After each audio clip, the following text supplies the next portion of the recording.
ሰላም ሰላም የቤስት ስፖርት ቤተሰቦች፣ ይህ በቤስት ስፖርት ቻናል የመጀመሪያ ዜናዬ ነው። ክቡራን አድማጮቼ ዜናዎቼን ላስተዋውቃችሁ። በቅድሚያ መንግስቱ እባላለሁ። የምታውቁኝ ካላችሁ መልካም፣ የማታውቁኝ ካላችሁ ልተዋወቃችሁና አድማጮች ወደ ዛሬ ያስኩላችሁ መረጃ እንደዚህ ሁሉ ሰዳችሁ። አሌሃንድሮ ጋርናቾ እጅግ ያልተጠበቀ ዝርፊያ ሊፈጸምበት ታስቦ ነበር እና ባልተለመደ መልኩ ዝርፊያው ግን ከሽፏል። ምን ሆነ? ምን ገጠመው? ትሰማላችሁ። የቪክተር ጊዮኬሬዝ ጉዳይ ከምን ደረሰ ለምትሉም በዜናችን ላይ ዛሬ ምላሽ ይዘናል። ሰፋ አድርገን እናቀርብላችኋለን አድማጮች። አርሰናል ዩናይትድ ለሚለው ምላሽ ከፕሮግራሙ ከዜናችን የምታገኙ ነው የሚሆነው። ዩናይትዶች 15 ያህል ተጫዋቾችን ሊሸጡ ለገበያ ሊያቀርቧቸው ነው ተብሎ ተነግሯል። ማናቸው? ትሰማላችሁ። ያማል በባርሴሎና ቤት የሚያቆየውን አዲስ ኮንትራት ፈርሟል። እጅግ አስገራሚ ያልተነገሩ የያማል ጉዳዮችን ከኮንትራቱ መፈረም ጋር እየይዘን እነግራቸዋለን። ሰማያዎቹ ቼልሲዎች ሂኪቲኬን ለማስፈረም ፉክክሩን ተቀላቅለዋል። እንደዚሁም ዴላፕን ይፈልጋሉ ተብሏል። የቼልሲን የአጥቂ መስመር የግዢ ዝርዝሮችና አንዳንድ መረጃዎችንም ወደ እናንተ እናደርሳለን። ማንቸስተር ሲቲዎች በአውሮፓ ሻምፒዮንስ ሊግ ተሳታፊ መሆናቸውን ካረጋገጡ በኋላ እጅግ የሚያስገርም ገቢ አግኝተዋል። እሱ ምንድን ነው የምንነግራችሁ ይሆናል። ሮድሪን በተመለከተ አዲስ መረጃ ወጥቷል። ሮድሪ ስሙ በተደጋጋሚ ከፕሪሚየር ሊግ ክለቦች አርሰናልና ሲቲ ጋር ተይዞ ቆይቷል። ምን አዲስ ነገር አለ በዚህ ተጫዋች ጉዳይ ለሚለው ዛሬ ምላሽ ታገኛላችሁ። ኮዲ ጋክፖን ለማስፈረም ባየር ሙኒኮች ጥያቄ ያቀርባሉ ተብሏል። ሊቨርፑሎች እሱን ከሸጡ በኋላ አጥቂ ለማስፈረም በአንዳንድ ተጫዋቾች የአጥቂ መስመር ተሰላፊው ጨረታ ውስጥ ገብተዋል።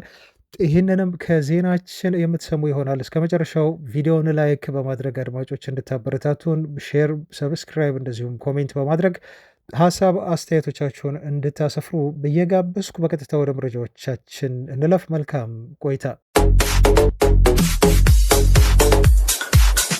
ዜናዎቻችንን የምንጀምረው በራፊና መረጃ ይሆናል። አድማጮች ያው ስለ ራፊና በዋነኛነት ለማውራት አይደለም፣ ግን ባለፉት ጥቂት ቀናት የባርሴሎና አዲስ ኮንትራት በማደስ የመጀመሪያው ተጫዋች ከሆኑት የቲሙ ዋነኛ ቁልፍ ተጫዋቾች መካከል ራፊና አንዱ ነው። እስከ ጁን 2028 ነው ፊርማውን ያኖረው። ራፊና ፊርማውን ካኖረ ከጥቂት ቀናት በኋላ ደግሞ አሁን በክለቡ በታሪክ እጅግ ተሰጥኦ ያለው ተጫዋች አዲስ ኮንትራት ስለመፈረሙና ውሉን ስለማራዘሙ ተረጋግጧል ማለት ነው። አድማጮች ተጫዋች ላሚን ያማል ይባላል። የክለቡ ሶስተኛ ከፍተኛ ተከፋይ የሚያደርገውን ኮንትራት ነው ከባርሴሎና ጋር መፈራረሙ የተገለጸው። ወኪሉ ሾርሽ ሜንዴዝ አሁን የሚገኘው በባርሴሎና ነው። ይህን ዜና እየሰራንላችሁ ተጫዋቹ የክለቡን አዲስ ኮንትራት ፊርማ እንዳኖረ እየተገለጸ ይገኛል። ቀጣዮቹ ፈራሚዎች ኢንጎ ማርቲኔዝ፣ ኤሪክ ጋርሲያ እንደሚሆኑ ነው። በባርሴሎና ቤት አዲስ ኮንትራት እንዲፈርሙ በዴኮ እቅድ ወይም ሊስት ውስጥ የተያዙ ተጫዋቾች ተብለው ስማቸው እየተጠቀሰው ማለት ነው። አድማጮች እንግዲህ ይህን ኮንትራቱን ተከትሎ እስከ 2031 ድረስ ተጫዋቹ የሚያቆየውን ውል ፈርሟል። ከዛሬ ጀምሮ ግን ላሚን ያማልን ማስፈረም የሚፈልግ የትኛውም ክለብ የግድ 1 ቢሊዮን ዩሮ ውል ማፍረሻውን ሂሳብ መክፈል እንዳለበት ተገልጿል። ከሜ 1 በፊት የተወሰደ ስታት ነው ይሄ። ክርስቲያኖ ሮናልዶ 17 ዓመቱ እያለ 19 ጨዋታዎችን ሲያደርግ 5 ጎል አስቆጥሮ 4 አሲስት ነበር ያለው። ሊዮኔል ሜሲ በ17 ዓመቱ 9 ያህል ጨዋታዎችን አድርጎ 1 ጎል አስቆጥሮ ምንም አሲስት የለውም ነበር። ላሚን ያማል ግን በ17 ዓመቱ 100 ያህል ጨዋታዎችን አድርጎ 22 ጎሎችን አስቆጥሮ 33 ያህል ኳሶችን አሲስት ማድረግ ችሏል። እጅግ የሚያስገርም የማይታመን ስታት ነው። ላሚን ያማል ከሌላ ፕላኔት የተገኘ ተጫዋች እስኪመስል ድረስ በእርግጥ እነኚህ የዓለማችን ግዙፍና እጅግ ተከባሪ ተጫዋቾች ተርታ ታሪክ ይሰራል። በዚሁ ላሚን ያማል ፐርፎርማንሱን ያስቀጥላል የሚለውን አብረን ብናይም ግን በዚህ በ17 ዕድሜው ከቀድሞ ከዋክብት ተጫዋቾች አንጻር ተጫዋቹን ምንጻሪ ውስጥ ስንከት ፍጹም የማይታመን ስታቶች እንዳሉት ያመላክታል። አድማጮች ተጫዋቹ ገና በዚህ ዕድሜው በዚህ ሲዝን ለባርሴሎና 55 ጨዋታ አድርጎ 18 ያህል ጎሎችን አስቆጥሮ 21 አሲስት ማድረግ ችሏል። 161 ድሪብል በማድረግ በሁሉም ውድድሮች ላይ ቀዳሚው ተጫዋች ሆኗል ማለት ነው በአንድ ሲዝን። በቀጣይ ሲዝን ደግሞ በባርሴሎና ቤት ከ19 ቁጥር ማሊያ ወደ 10 ቁጥር ማሊያ ተጫዋቹ እንደሚቀየር ተረጋግጧል። ይህም ልጁ ምን ያህል ብስለት እንዳለው የሚያመላክታችሁ አንድ ነገር ልንገራችሁ አድማጮች። 19 ቁጥር ማሊያን የለበሰው ያማል 10 ቁጥር ማሊያ ተሰጥቶት ይሄን ማሊያ ቁጥር አልለብስም በማለት ነው። ምክንያቱም 10 ቁጥር ማሊያን ይዞ የነበረው ቀደም ብሎ አንሱ ፋቲ ነው። ከፋቲ ጋር ደግሞ አብረው ያደጉ በጣም ቤስት ጓደኛ ማቾች ናቸው። ስለዚህ ለፋቲ ክብር ስል ፋቲ እስካለቀቀ ድረስ ከሱ ነጥቄ ከሱ ተቀብዬ የእሱን 10 ቁጥር ማሊያ አልለብስም ብሎ ለጓደኛው ክብር ሲል እምቢ ብሎ ነበረ። አሁን ግን እንደምታውቁት አንሱ ፋቲ ወደ ሞናኮ ለማምራት ኦልሞስት ጨርሷል፣ ተስማምቷል። የእሱን መልቀቅ ተከትሎ በቀጣይ ሲዝን በባርሴሎና ቤት 10 ቁጥር ማሊያን እንደሚለብስ ተረጋግጧል ማለት ነው። የላሚን አባት ከቤተሰቡ ብስለትን እንደተማረ ማረጋገጫ ይሆናቸዋል አድማጮች። የላሚን አባት ስለ ልጃቸው ገና በልጅነቱ በጣም ኮከብ ሱፐርስታር ስለመሆኑ ተጠይቀው ከሊዮኔል ሜሲ እና ከክርስቲያኖ ሮናልዶ ጋር አነጻጽረው ሲጠይቋቸው በፍጹም ያማል ከሜሲ ሮናልዶ እና ማራዶና ጋር የሚነጻጸር አይደለም ሲሉ የላሚን አባት አስተያየት ሰጥቷል። የኔ ልጅ አሉ የኔ ልጅ የሚወክለው ያደገበትን ያ የደሃ መንደር ነው። ያደገበትን ጎረቤቶቹን፣ አካባቢውን ነው የሚወክለው። የተሻለ ሰው ሆኖ መውጣት እንደሚቻል ከዛ ኮሚኒቲ ለማሳየት አርያ ለመሆን የመጣ ልጅ ነው እንጂ ራሱን ከሌሎች ተጫዋቾች ግዙፍ ተጫዋቾች ጋር ለማነጻጸር እና ራሱን እንደዚሁ በሱፐርስታርነት ለመስቀልና ልዩ ሰው ለመሆን አይደለም ልጄ እዚህ ደረጃ ላይ እዚህ ሌቭል ላይ የተገኘው እሱ ከጎረቤቶቻችን ከሰፈሮቻችን ላሉ ልጆች አራያ ለመሆን እሱን ተከትለው ሌሎች ልጆችም እንደ ያማል ስኬታማ እንዲሆኑ ሮል ሞዴል ሊሆናቸው የተፈጠረ ልጅ ነው ሲሉ አባትየው በዚህ መልኩ አስተያየት ሰጥተዋል ማለት ነው። ስለዚህ እሱ እንደ ማንኛውም ኖርማል ሰው ነው። ማንኛችሁም እሱን ስፔሻል የሆነ ሰው ነው ብላችሁ አትቁጠሩ። እሱ ማለት ምንም ማለት አይደለም። በቃ እንደ ማንኛውም ኖርማል ሰው ህይወቱን ቀለል አድርጎ የሚመራ በእግር ኳስ ተጫዋች ነው ሲሉ ነው አባቱ ከዚህ በፊት ሳናስበው ያስቀየምናችሁ ካላችሁ ይቅርታ ብለናል፣ ይቅርታ እንጠይቃለን ሲሉ አስተያየት የሰጡት ማለት ነው። እንግዲህ በጣም ትሁት የሆነ ቤተሰብ አለው ያማል። ይሄ ትህትናውን ደግሞ እሱም ከቤተሰቦቹ እንደተማረው እና በአንሱ ፋቲ ላይ እንዲሁ አሳይቶናል። በተጫዋቹ ከዚህ በፊት በነገራችሁ ላይ አንሱ ፋቲ ተቀይሮ እንዲገባ በሚል ለአሰልጣኙ ቀይረኝ ብሎ ጠይቆት ተቀይሮ እሱ ወጥቶ አንሱ ፋቲ እንዲገባና እንዲጫወት እንዳደረገው ሜዳ ላይ የምናስታውሰው ጉዳይ ነው። ማንቸስተር ዩናይትዶች አሁን ጎኬሬዝን የማስፈረም እድላቸው ጠቧል። ኦልሞስት የዩናይትድ እና የጊዮኬሬዝ ዝውውር ጉዳይ ኦፍ ነው ብሎናል ፕሌቲጎል። አልታወቀም እስካሁን ድረስ የተጫዋቹ ፍላጎት ምን እንደሆነ፣ ወዴት ማረፍ እንደሚፈልግና ለማን ክለብ ፈርሞ በፕሪሚየር ሊጉ መጫወት እንደሚፈልግ በግልጽ እስካሁን ድረስ ተጫዋቹ ያለው ነገር የለም። ግን ዩናይትዶች የአውሮፓ ሻምፒዮንስ ሊግ ተሳትፎን ማጣታቸውን ተከትሎና ተጫዋቹ በዚህ የአውሮፓ ሻምፒዮንስ ሊግ ተሳትፎን እንደ ቅድመ ሁኔታ አስቀምጦ ስለነበር የዩናይትድም እንዲሁ የፋይናንስ አቅም ተደማምሮ ነው በተጫዋቹ ወደ ዩናይትድ እንዳያመራ ሊያደርገው የሚችሉ ምክንያቶች ተብሎ ተነግሯል። በጊዮኬሬዝ ዝውውርን በተመለከተ በርካታ የተለያዩ መረጃዎች በተለያዩ ጋዜጠኞች ነው የሚወጡት። አድማጮች፣ አንዳንድ ጋዜጦች ተጫዋቹን ለማሳመን ሩበን አሞሪም ይሰራሉ፣ የአሞሪም ተቀዳሚ ምርጫ ነው ይላሉ። አንዳንዶቹ ደግሞ ዴላፕ ወደ ማንቸስተር ዩናይትድ የማምራት የተሻለ እድል አለው ከጊዮኬሬዝ ይልቅ ሲሉ ይዘግባሉ። አርሰናሎች አሁን ባለው ሁኔታ ጊዮኬሬዝን የማስፈረም የተሻለ እድል እንዳላቸው ነው የተገለጸው። በነገራችሁ ላይ አርሰናል ብቻ አይደለም የሚፈልገው፣ ከፕሪሚየር ሊጉ ሰማያዎቹ ቼልሲዎች ይፈልጉታል። ሊቨርፑልም የተጫዋቹ ፈላጊ ነው ተብሎ ተነግሯል። የኒውካስል ዩናይትዱን በአጥቂ አሌክሳንደር ቢሳቅን ነበር ለማስፈረም ሊቨርፑሎች ሲንቀሳቀሱ የነበሩት። ያ ግን አሁን የሚሆን አይመስልም። ኒውካስል አውሮፓ ሻምፒዮንስ ሊግ ተሳትፎ ማግኘቱን ተከትሎ ማለት ነው። አርሰናሎች ደግሞ በቀዳሚነት ቢያዙት ከጊዮኬሬዝ ይልቅ ከእድሜው አንጻር እና በአጠቃላይ ከሚያስወጣቸው ኮስት አንጻር ቤንጃሚን ሴስኮ የተሻለ አማራጭ ነው ብለው በቀዳሚነት ይዘውታል ነው የተባሉ። ስለዚህ አሁን ጊዮኬሬዝ ምን አማራጮች እንደሚኖሩት በቀጣዮቹ ቀናት ማየት የፈለገ ነው የሚመስለው። አድማጮች፣ ጊዮኬሬዝ እሁድ ምሽት ሻምፒዮና ፍልሚያ አድርገው ነበር ከቤኔፊካ ጋር ሲጫወቱ። የቤኔፊካ የስፖርቲንግ ሊዝበንን የማሸነፊያ ብቸኛ ጎል ማስቆጠሩን እናስታውሳለን። ጨዋታው ከተጠናቀቀ በኋላ ተጫዋቹ ስለ ወደፊት ቆይታው ተጠይቆ ስለዚህ ጉዳይ አሁን ማውራት አልችልም ብሏል። ምን እንደሚፈጠር ወደፊት አላቅም። በእግር ኳስ ምንም ሊፈጠር ይችላል። ስለ አርሰናል ከጠየቃችሁኝ ምንም የማውቀው ነገር የለም ስለ አርሰናል ሲል ምላሽ ሰጥቷል። አሁን ትኩረት የሚሆነው ጨዋታዎች ላይ ነው። ስለ እነኚህ ጉዳዮች እውነታነት ማውራት አልፈልግም፣ ማረጋገጥም አልችልም። ወደፊት የሚሆነውን አብረን እናያለን ሲል ተጫዋቹ በዚህ መልኩ ስለ ወደፊት ቆይታው ምላሽ የሰጠበት ሁኔታ ነው ያለው። አድማጮች፣ ማንቸስተር ሲቲዎች ወደ ዓለም የክለቦች ሻምፒዮና ውድድር ኢንተር ሚያሚ ከመሄዳቸው በፊት ታጄኒ ራይንደርስን ማስፈረም ይፈልጋሉ ተብሎ ተገልጿል። ይህን ተጫዋች እጅግ አጥብቀው ይፈልጉታል። ሰማያዎቹ እንግዲህ ወደዚህ ውድድር ወደ አሜሪካ ከማምራታቸው በፊት ቀደም ብሎ ለማስፈረም ጠንክረው እየሰሩ እንደሆነ ነው የተመለከተው። ፋብሪሲዮ ሮማኖ ሪያን አይስ ኑሪን ለማስፈረምም ከፍተኛ ፍላጎት አላቸው ሲል ጠቅሷል። ይሄ ተጫዋች የወልቭስ ተጫዋች ነው። ሌፍት ባክ ቦታ ላይ ነው ተጫዋቹ የሚጫወተው። ግራ ተመላላሽ ነው። ሲቲዎች እጅግ አጥብቀው የሚፈልጉትና ይሄ የክረምቱ የዝውውር መስኮት ከተከፈተ በኋላ ማስፈረም ከሚፈልጓቸው ቁልፍ ተጫዋቾች አንዱ ነው። ጠንከር ያለ ፍላጎት አላቸው። የተጫዋቹን የዝውውር ሁኔታ በቀጣዮቹ ቀናት ይገፉበታል እና ዝውውር ይጠናቀቃል ተብለው ከሚታሰቡ የሲቲ ዝውውሮች አንዱ ይሆናል ሲል ተአማኙ ፋብሪሶ ሮማኖ ገልጾልናል። በሌላ የሲቲ ዜና አድማጮች፣ ግቫርዲዮል ለሲቲ በጣም ከፍተኛ የሆነ ደቂቃ በመጫወት ሲዝኑን በሙሉ ስሙ የተጠቀሰ ተጫዋች ሆኗል እና ሰማያዎቹ ስጋት ገብቷቸዋል አሁን ተብሏል።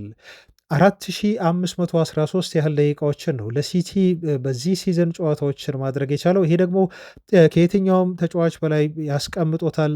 ተጫዋቹ ያለ ረፍት ነው ግልጋሎት የሰጣቸው።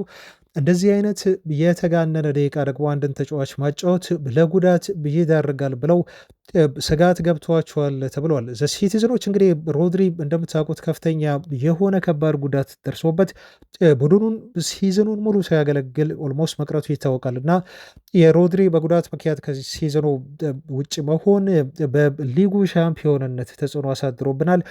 በሲቲ ደካማ እንቅስቃሴ ዋነኛው ምክንያት የእሱ አለመኖር ነው ብለው ያስባሉ። እንደዚህ አይነት ነገር ደግሞ በግቫርዲዮል ላይ ሊከሰት ይችላል ብለው በቀጣይ ሲዝን ይህን ላለመድገም እና ተጫዋቾቻቸውን እያሰረፉ ለመጠቀም እንዳሰቡ ነው እንግዲህ ሰማያዎቹ የተነገሩ። አድማጮች፣ በቀጣዩ አውሮፓ ሻምፒዮንስ ሊግ ውድድር ላይ ከፍተኛውን ገንዘብ ከሚያገኙ ፕሪሚየር ሊግ ክለቦች መካከል ቀዳሚው ናቸው ተብሏል። ሰማያዎቹ 53 ሚሊዮን ፓውንድ ከአውሮፓ ሻምፒዮንስ ሊግ ተሳትፎ ብቻ ያገኛሉ። ኦልሬዲ አሁን ያገኙት ነው አድማጮች። የመጀመሪያውን ኳስ እንኳን ሳይመቱ ምንም ጨዋታ ሳያደርጉ የአውሮፓ ሻምፒዮንስ ሊግ ትኬቱን በመቁረጣቸው ብቻ የሚያገኙት ገንዘብ ነው 53 ሚሊዮን ፓውንድ። ሊቨርፑል ሁለተኛ ነው 51 ሚሊዮን ፓውንድ፣ ቼልሲ 48.8 ሚሊዮን ፓውንድ ሶስተኛ፣ እንዲሁም ቶተናም 48 ሚሊዮን ፓውንድ፣ አርሰናል 47.8 ሚሊዮን ፓውንድ ያገኛል። ኒውካስል ዩናይትዶች ደግሞ 25.4 ሚሊዮን ፓውንድ አንድ ኳስ እንኳን ሳይመቱ በአውሮፓ ሻምፒዮንስ ሊግ በመሳተፋቸው ብቻ ገቢ ያገኙ ክለቦች ተብለው እንግዲህ ሲቲ በቀዳሚነት ስሙ ተጠቅሷል ማለት ነው። የስፔኑ ጋዜጣ ሪቮልቮ ምንም አይነት ጥያቄ ጠረጴዛ ላይ በሮድሪጎ ዝውውር ዙሪያ አልቀረበም ሲል አስተያየቱን ሰጥቷል። የዚህ ብራዚላዊ የአጥቂ መስመር ተጫዋች ስም ከፕሪሚየር ሊግ ክለቦች ጋር በተለይ ከአርሰናል ጋር በደንብ ስሙ ተነስቷል። ሌላም ፈላጊ ክለቦች አሉት እንደ ሲቲ አይነት። ግን ሪቬልቮ ይሄ ተጫዋች ወደ እንግሊዝ እንዲያመራ ኮንክሪት የሆነ ጥያቄ እስካሁን ድረስ ጠረጴዛ ላይ አልቀረበለትም ሲል ምላሽ ሰጥቶበታል። አርቴታ በቅርቡ ሮድሪጎን በተመለከተ ተጠይቆ በዚህ መልኩ አስተያየት ሰጥተው ነበር። ስለ የትኛውም የአርሰናል ስላልሆነ ተጫዋች አስተያየት መስጠት አልችልም ሲል ተናገረ። አሁን ክለቡን ጥሩ ደረጃ ላይ አድርሰነዋል። በቀጣይ ሲዝን አንድ ትልቅ ዋንጫ ማንሳት የሚያስችል አቅም በአርሰናል ቤት በአርሰናል ቡድን ላይ መገንባት ችለናል። ሁሉም ሰው አርሰናል ኤሊት የሆነ ትልቅ ክለብ እንደሆነ በዚህ ሰዓት በመላው አውሮፓ ይታመናል። አርሰናል አሁን እዛ ደረጃ ላይ አስፈሪ ወደ መሆን ደረጃ ላይ ደርሷል። አርሰናል ቀጣይ ዓመት ላይ አንድ ትልቅ ዋንጫ ማንሳት የሚችል ቡድን መሆኑን አሳይቷል። አውሮፓ ውስጥ ከሚፈሩ ግዙፍ ክለቦች መካከል አንዱ መሆን ችሏል። አሁን ደግሞ በርካታ ጎሎችን ማስቆጠር እንደዚሁም በርካታ የጎል ዕድሎችን መፍጠር መቻል አለብን። ስለዚህ የፊት መስመር ላይ ቁጥሮችን መጨመር፣ አዳዲስ ተጫዋቾችን ማምጣት ይኖርብናል። በተለያዩ ቦታዎች ላይ አዳዲስ ፈራሚዎችን እናመጣለን ሲል አርቴታ በዚህ መልኩ ስለ ሮድሪጎ ቢጠየቅም በቀጥታ መልስ መስጠት አልፈለገም። ግን ቡድናቸውን ለማሻሻል ቀጣይ ዓመት ላይ ዋንጫ ለማንሳት እጅግ የተቃረቡበት ዓመት ነው እንደ አርቴታ ገለጻ ከሆነ። ስለዚህ ተጫዋቾችን እንደሚጨምሩ በዝውውር መስኮቱ ላይ አስተያየቱን ሰጥቷል። ዙቢሜንዲን ለማምጣት ወረዴ እንደተስማሙ መገለጹ ይታወቃል። አሁን አጥቂ መስመር ላይ ገበያ ላይ ናቸው። አድማጮች የጊዮኬሬዝን መረጃ እንደዚሁ አድርሰናችኋል ወይም እናደርሳችኋለን። እዚህ ዜናችን ላይ አለ። ስለ ሮድሪጎ ግን በጣም ጠንከር ያለ ፍላጎት በአርሰናል በኩል እንደሌለና ሪያል የሆነ ኢንተረስት ከአርሰናል ስላልመጣ እስካሁን ድረስ ይፋዊ የሆነ ጥያቄ ለማድሪድ እንዳልቀረበ የተለያዩ የዜና ምንጮች እየገለጹ ነው ያሉት። ለምሳሌ ፍሎሪያን ፕሌተንበርግ እንደዚህ ብሏል። አርሰናሎች ለሪያል ማድሪድ እስካሁን ድረስ ጥያቄ አላቀረቡም። ምክንያቱም ከሪያል ማድሪድ እና ከተጫዋቹ የሰሙት ነገር በአጠቃላይ ስለ ዝውውሩ የሚጠየቀው የዝውውር ፓኬጅ ከፍተኛ መሆኑን ተከትሎ ነው ጥያቄያቸውን በይፋ ማቅረብ ያልቻሉት። ለምሳሌ ተጫዋቹ አሉ በአመት 10 ሚሊዮን ዩሮ የተጣራ ደሞዝ ይፈልጋል። 10 ሚሊዮን ዩሮ የተጣራ ደሞዝ ማለት ደግሞ አድማጮቻችን ያው የግብሩ ሁኔታ ሲጨመር አጠቃላይ ግሮስ ደሞዙ ወደ 20 ሚሊዮን ዩሮ የሚሄድበት ሁኔታ አለ። ይህም የአርሰናልን የደሞዝ አከፋፈል ስርዓት ያዛባል የሚል እጅግ የተጋነነ ደሞዝ ተጫዋቹ ጠይቆናል የሚል እምነት አርሰናሎች አላቸው ነው የተባለው። ወደ አርሰናል የሚያደርገው ዝውውር አንድ በዚህ ምክንያት ውስብስብ ሆኗል። ሁለተኛው ደግሞ ሪያል ማድሪዶች ለተጫዋቹ የሚጠይቁት የዝውውር ገንዘብ ነው። ማድሪዶች ለሮድሪጎ ዝውውር ቢያንስ 100 ሚሊዮን ዩሮ የዝውውር ገንዘብ እየጠየቁ ነው ያሉት። እስከ 2028 ድረስ በሪያል ማድሪድ ቤት የሚያቆይ ኮንትራት አለው። ትክክለኛው የመሸጫ ሂሳብ ከቀረበላቸው በሪያል ማድሪዶች ሊለቁት ፈቃደኛ ናቸው። ግን አርሰናሎች ማድሪድ የጠየቀውን የዝውውር ገንዘብ የመክፈልም እንደዚሁ ፍላጎት የላቸውም። ተጋኗል ብለው ያስባሉ። ተጫዋቹም እየጠየቀ ያለው ደሞዝ እጅግ ከፍተኛና የተጋነ ነው ብለው መድፈኞቹ ያስባሉ ማለት ነው። ስለዚህ በዚህ ምክንያት የሮድሪጎ ወደ አርሰናል መምጣት የሚወሰነው በክለቡ የመሸጫ ገንዘቡ ላይ ቅናሽ ማድረግና ተጫዋቹም እንደዚሁ የሚጠይቀው ደሞዝ ላይ ቅናሽ ለማሳየት ፍላጎት አለበት። ያን የማያደርግ ከሆነ ግን የአርሰናል ዝውውሩ የመሳካት ዕድሉ ጠባብ እንደሆነ ነው የተገለጸው። ግን ሮድሪጎ አዲሱ የሪያል ማድሪድ አለቃ ዣቪ አሎንሶ መምጣቱን ተከትሎ አሁን ከ4-3-3 ፎርሜሽን ሺፍት ያደርጋሉ ተብሏል። ጠንካራ የሆነ የአማካይ ክፍል ላይ ነው መሰረቱን ያደረገው የአሎንሶ አጫወት። በዛ ምክንያት ፊት መስመር ላይ አጥቂ ይቀንሳል ወይም ሳክሪፋይ ያደርጋል አጥቂ ተብሎ ነው እየተነገረ ያለው። ማድሪድ ደግሞ እንደምታውቁት ፊት መስመር ላይ በጣም ብዙ አጥቂዎች አሉት እንደ ኬላን ምባፔ ባለ። ከዛ ውጭ ደግሞ እንደነ ቪኒሺየስ ጁኒየር አይነት ተጫዋቾች አሉ። እነኝን ሁለት ተጫዋቾች ደግሞ ሮድሪ ማስቀመጥ አይችልም። ተጫዋቹ ማድሪድ ቤት እየተሰጠኝ ያለው ቦታ ከኬላን ምባፔ፣ ቪኒሺየስ ጁኒየር እና እንደዚሁም ከቤሊንግሃም ያነሰ ነው የሚል ስሜት አለው። በዛ ምክንያት ነው ማድሪድን ለመልቀቅ ዝግጁ ሆኖ የሚገኘው ማለት ነው። ለማንኛውም ግን አርሰናሎች ይህን ተጫዋች ለማስፈረም የተቃረቡ እንዳልሆኑና የዚህ ተጫዋች የአርሰናል ዝውውር ብዙ ነገሮች እንደሚቀሩት ነው ሪፖርቶች እየጠቆሙ የሚገኙት። ባየር ሙኒኮች በሊቨርፑልን የፊት መስመር ተሰላፊ ኮዲ ጋክፖን ለማስፈረም ጥያቄ ሊያቀርቡ ተዘጋጅተዋል ተብሏል።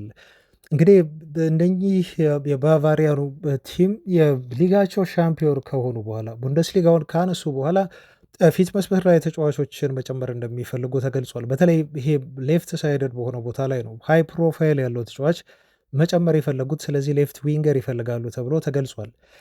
ሆላንዳዊው ተጫዋች 26 ዓመቱ ነው። አሁን በሊቨርፑል ቤት ምናልባት እንግዲህ አይነኬ ከተባሉ ተጫዋቾች አንዱ መሆን አልቻለም። ተጫዋቹ ጥሩ የሆነ የዝውውር ጥያቄ የሚቀርብለት ከሆነ ቀያዮቹ ሊቨርፑሎች ጥያቄውን አድምጠው ተጫዋቹ ጋር ሊለያዩ እንደሚችሉ ሪፖርት ወጥቷል። በእርግጥ ሙኒኮች የፈለጉት እሱን ብቻ አይደለም፣ እንደ ሚቱማ ያለ ተጫዋች ከብራይተን ይፈልጋሉ። ከዛ ውጭ ደግሞ ራፋኤል ሊያውን ይፈልጉታል ተብሏል። ኦልሬዲ ግን ከጋክፖ ተወካዮች ጋር ንግግር ማድረግ ጀምረዋል እና ስቲል ኮንታክቱም አሁን ይገኛል ከጋግፖ ሰዎች ጋር ተብሎ ተነግሯል። የሙኒኩ ማክስ ኤብረል እጅግ አድርገው ያደንቁታል ጋግፖን ተብሎ ነው የተነገረው።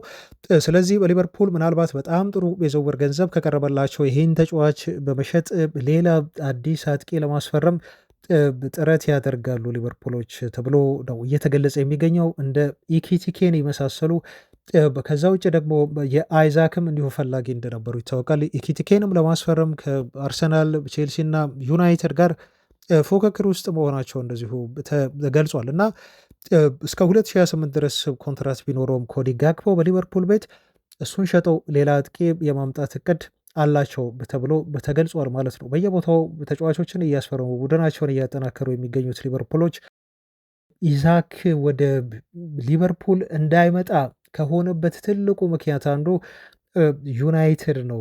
አይዛክ ወደ እኛ እንዳይመጣ ያደረገው ቡድን በሚል የሊቨርፑል ደጋፊዎች ኮሜንት ሰጥተውበታል። ባለፈው እንደምታስታውሱት በኒውካስሎች በኤቨርተን ከተሸነፉ በኋላ ከሻምፒዮንስ ሊጉ ውጭ ይሆናሉ ተብሎ ሲጠበቅ ነበር። ምክንያቱም አስቶን ቪላ ዩናይትድን ያሸንፋል ተብሎ ሲጠበቅ ስለነበረ፣ ግን በተቃራኒው ዩናይትድ አስቶን ቪላ አሸነፈ። ግን ኒውካስል ቢሸነፍም የአውሮፓ ሻምፒዮንስ ሊግ ተሳትፎን አገኘ ማለት ነው እና በዛ ምክንያት ነው ኒውካስሎች የአውሮፓ ሻምፒዮንስ ሊግ ተሳታፊ መሆናቸውን ተከትሎ በጣም ሲመኙት ሲፈልጉት የነበረው አሌክሳንደር ኢሳክ ኒውካስሎች ከሻምፒዮንስ ሊግ ውጭ ከሆነ ወደኛ ይመጣል ብለው ሲጠብቁት የነበረው ተጫዋች አሁን ኒውካስል የመቆየት እድል አለው አይመጣም በሚል በዚህ መልኩ አስተያየት እየሰጡት ለማለት ነው። አድማጮች፣ ሰማያዎቹ ቼልሲዎች ቡድናቸውን በፊት መስመር ላይ ለማጠናከር ወደ ገበያው ስለመውጣታቸው ተጠቅሷል። በርከት ያሉ ስመጥር ታዳጊና እጅግ ላቅ ያለ ተሰጥኦ ያላቸውን አጥቂዎች እንደሚፈልጉም ነው እየተገለጸ የሚገኘው። በርካታ የአጥቂ መስመር ተጫዋቾችን ለማስፈረም በሊስትነት ይዘዋል። በተለይ የአውሮፓ ሻምፒዮንስ ሊግ ተሳትፎን ማግኘታቸውን ካረጋገጡ በኋላ አሁን የመግዛት አቅሟቸው ሰማያዎቹ ጠንከር እንዳለ ነው እየተገለጸ የሚገኘው። ተጨማሪ ባጀት፣ ተጨማሪ ገንዘብ የሻምፒዮንስ ሊጉ ተሳትፎ ሰጥቷቸዋል። የኢፕስዊቹ ሊያም ዴላፕ የሰማያዎቹ ኢላማ ከሆኑ የአጥቂ መስመር የግዢ ዝርዝር ዋነኛ አጥቂዎች መካከል አንዱ ነው ተብሎ ነው የተገለጸው። ነገር ግን ተጫዋቹን ለማስፈረም ከሌሎች ክለቦችም ፉክክር ይጠብቃቸዋል ተብሎ እንደ ማንቸስተር ዩናይትድ ያሉ ክለቦች እየተጠቀሱ ነው ያሉት። ስትሮንግ የሆነ ኮንሲደሬሽን አላቸው በተለይ ዴላፕን ለማስፈረም ተብሎ ነው። እንደውም ሰሞኑን አንዳንድ ጊዜ ዩናይትድ አንዳንድ ጊዜ ደግሞ በቼልሲ ይህን ተጫዋች ለማስፈረም ፉክክሩን እየመሩ ነው። በአንድ ጊዜ ቼልሲ ቀደመ፣ ፉክክሩ መራ ተብሎ ደግሞ ከሰዓታት በኋላ ሌላ ዜና፣ ሌላ ጋዜጠኛ ደግሞ ዩናይትድ ይህን ተጫዋች ለማስፈረም ፍሬምወርኩ ላይ ተስማምቷል የሚል እጅግ የተጣረሰ መረጃ እየወጣ ጋዜጦች እያወጡ ነው በዚህ መልኩ የሚገኙት። ለማንኛውም ግን የሰማያዎቹ ዋነኛ የዝውውር ኢላማ እንደሆነ ፊት መስመር ላይ እርግጠኛ መሆን ትችላላችሁ ዴላፕ። ከሱ ውጭ ደግሞ ከወደ ጀርመንም የሚፈልጉት አንድ ተጫዋች አለ። ይሄ ተጫዋች የኢንትራ ፍራንክፈርቱ ሁጎ ኢኪቲኬ ነው። ይህን ልጅም ለማስፈረም ከአርሰናል እጅግ ጠንከር ያለ የዝውውር ፉክክር ይጠብቃቸዋል ተብሏል። ሰሞኑን እንደወጡ መረጃዎች ከሆነ ግን እዚህ ተጫዋች ላይ ያላቸው ፍላጎት አሁን ቀን በቀን እየጨመረ እየተጠናከረ መጥቷል ነው የተባለው። 22 ዓመቱ ነው ተጫዋቹ። በቡንደስሊጋው እጅግ አስደናቂ ታለንት ካላቸው እና በቀጣዮቹ ጥቂት ዓመታት ውስጥ ከፍተኛ ደረጃ ይደርሳሉ ተብለው ከሚጠበቁ ተጫዋቾች መካከል አንዱ ኢኪቲኬ ነው እና ይህን ተጫዋች ከክለብ ወርልድ ካፕ በፊት ለማስፈረም ቼልሲዎች ጥረት ያደርጋሉ ተብሎ ተነግሯል። ነገር ግን የተጫዋቹ የመሸጫ ዋጋ እጅግ ከፍተኛ እንደሚሆንባቸው የፍራንክፈርቱ አሰልጣኝ አረጋግጧል። ማርኮስ ኮሽ እንዳሉት ከሆነ ይህን ተጫዋች ለማስፈረም 100 ሚሊዮን ዩሮ አቅርበው አለበለዛ ተጫዋቹ ከኛ ጋር ይቆያል ሲሉ ማስጠንቀቂያ ቁርጥ ያለ ንግግር መናገራቸው ተገልጿል። ከነኚህ ተጫዋቾች ውጪ የአርቢ ሌብዚሹ ቤንጃሚን ሼሽኮም በቼልሲ የዝውውር ራዳር ውስጥ ወይም ሊስት ውስጥ የሚገኝ ተጫዋች ስለመሆኑ ተገልጿል። ሰማያዎቹ ከሌሎች ፈላጊ ክለቦቹ ለምሳሌ እንደ ማንቸስተር ዩናይትድ ካሉ ክለቦች የተሻለ እንዲመርጧቸው ተጫዋቾቹ የሚያስደርግ አንድ ነገር በአውሮፓ ሻምፒዮንስ ሊግ ተሳትፎ ማግኘታቸው ነው። በተለይ በሊያም ዴላፕ ዝውውር ላይ ከማንቸስተር ዩናይትድ በተሻለ ተጫዋቹ እኛን መርጦ ወደ ቼልሲ ይመጣል የሚል እምነት አላቸው። አውሮፓ ሻምፒዮንስ ሊግ ስለሚሳተፉ ተብለው ተገልጿል ማለት ነው። እና አድማጮች እንግዲህ ሰማያዎቹ እንደዚህ ታዳጊ የሆኑ ግን በትላልቅ ቡድኖች ላይ ራሳቸውን በደንብ አድርገው ያስመሰከሩ ተጫዋቾችን ያስፈርማሉ። ከዛው ጎን ለጎን ደግሞ ወደፊት በቀጣዮቹ ጥቂት ዓመታት ትልቅ ደረጃ ይደርሳሉ ተብለው የሚጠበቁ ተጫዋቾችን ማስፈረምም ይቀጥላሉ። ሁለቱንም ጎን ለጎን አጣጥመው ይሄዳሉ ለማለት ነው። ለዛ ነው አንድ አዲስ ተጫዋች ለማስፈረም ቅድመ ስምምነት ላይ ደረሱ የተባለው። ኢማኑኤል ኢሜጋ ተብሎ ይጠራል። ይሄ ተጫዋች የቼልሲ ክለብ ባለቤቶች ሌላኛው ክለብ ከሆነው ከስትራስበርግ ነው የሚያመጡት። እስከ 2026 ድረስ ያስፈርሙታል። ከዛ በኋላ መልሰው ለስትራስበርግ ተጫዋቹን በውሰት ይሰጡታል ነው የተባለው። በሌላ የቼልሲ ዜና አድማጮች ጀደን ሳንቾን ወደ ዩናይትድ ለመመለስ ተዘጋጅተዋል ተብሏል።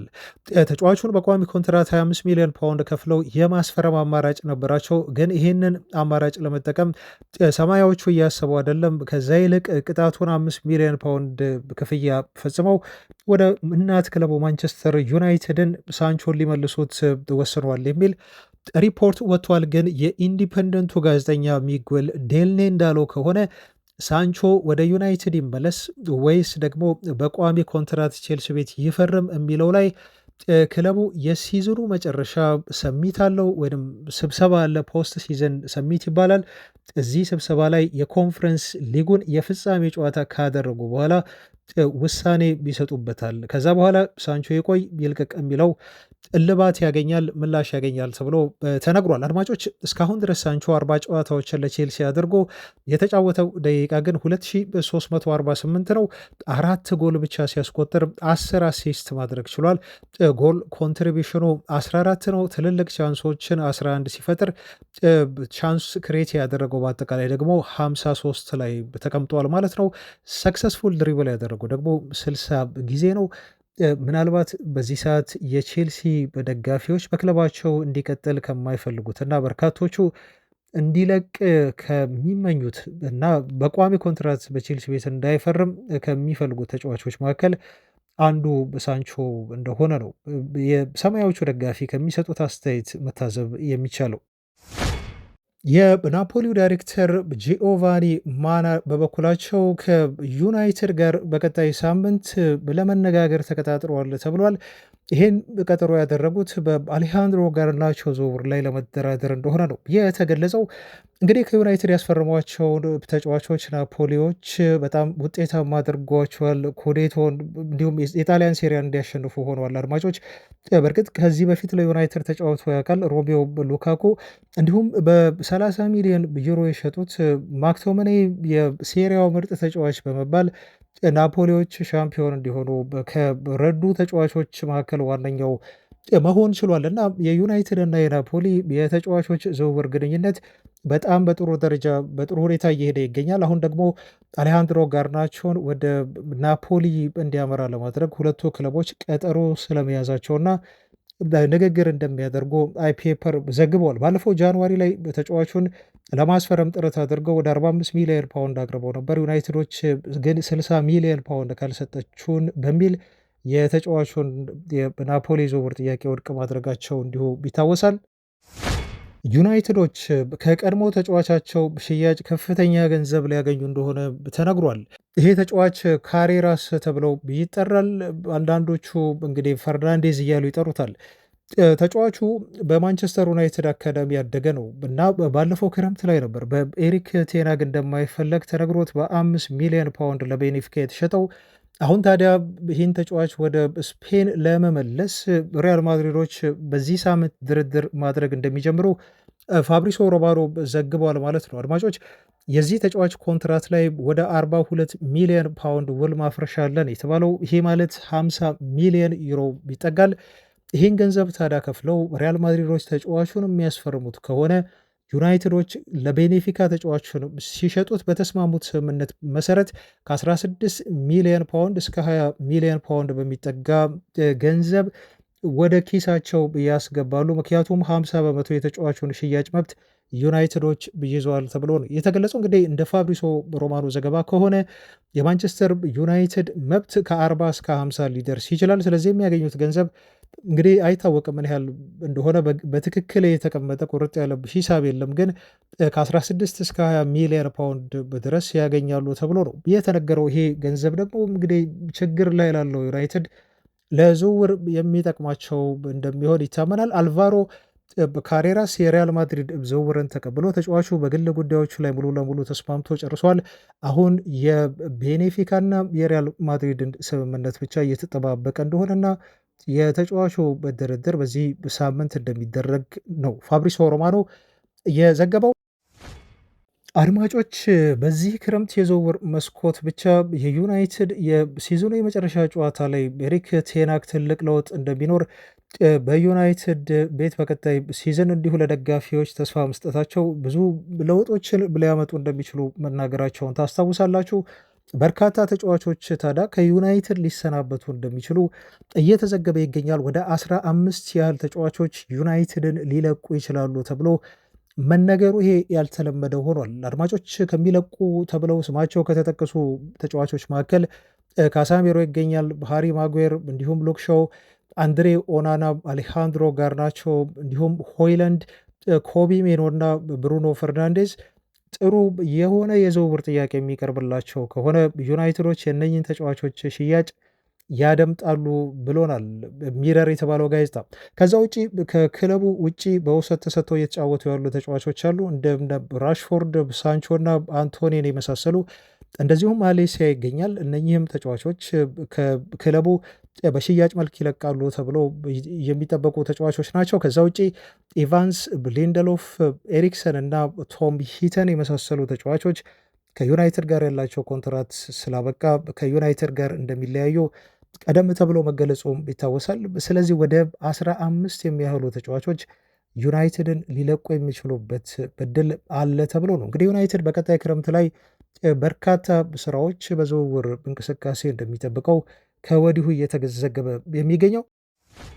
አድማጮች ለዛሬ ያዝንላችሁ መረጃዎቻችን እነኚህን ይመስሉ ነበር። እስካሁን አብራችሁን ስለቆያችሁ ስለተከታተላችሁን እጅግ ከልብ እናመሰግናለን።